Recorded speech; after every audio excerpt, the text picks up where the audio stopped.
নমস্কার, আমি রক্তিম। Beyond the pitch চ্যানেলের তরফ থেকে আপনাদের সকলকে জানাই অশেষ ধন্যবাদ।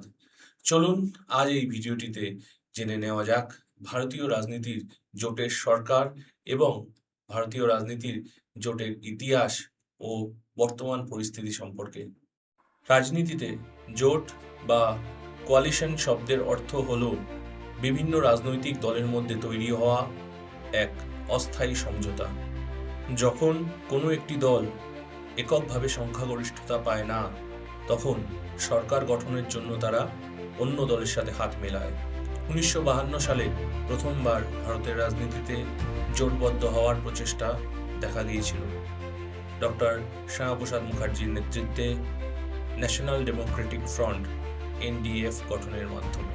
এরপর 1998 সালে অটল বিহারী বাজপেয়ীর নেতৃত্বে গঠন হয় NDA সরকার এবং 2004 সালে কংগ্রেসের নেতৃত্বে গঠন হয় UPA সরকার। 1998 থেকে 2004 সাল পর্যন্ত অটল বিহারী বাজপেয়ীজির নেতৃত্বে NDA সরকার ছিল। এরপর 2004 থেকে 2014 সাল পর্যন্ত মনমোহন সিংজির নেতৃত্বে টানা 2 মেয়াদী ক্ষমতায় ছিল UPA সরকার।